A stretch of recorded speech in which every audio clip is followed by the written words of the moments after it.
हमेशा हमें ध्यान में रखना चाहिए कि किसी आदमी का जो काम होता है वो या तो अपराध होता है, या तो गैर कानूनी होता है, या तो वो अनैतिक होता है।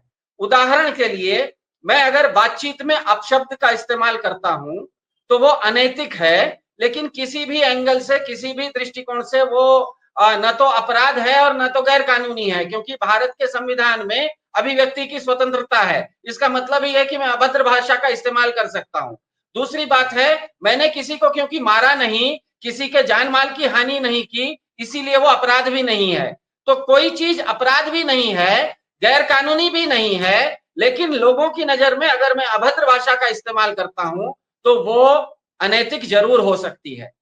दूसरी तरफ कोई एक चीज अनैतिक अनैतिक भले ना हो, लेकिन वो गैर कानूनी हो सकती है। जैसे मैं बिना हेलमेट के अगर गाड़ी चलाने जाऊं तो वो अनैतिक बिल्कुल नहीं है। उससे किसी दूसरे की जान माल की हानि भी नहीं होगी, कुछ होगी तो मुझे ही हानि होगी, लेकिन भारत के कानून के अनुसार बिना हेलमेट के गाड़ी चलाना गैर कानूनी हो जाता है।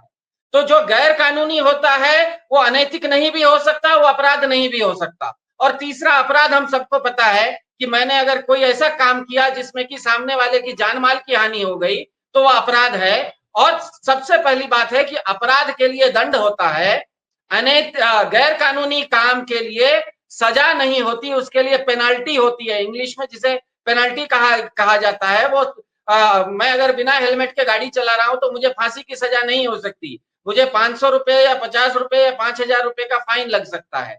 और तीसरा जो अनैतिक काम होता है उसके लिए न तो कोई पेनल्टी होती है, न तो कोई सजा होती है, उसमें केवल सामाजिक बहिष्कार होता है।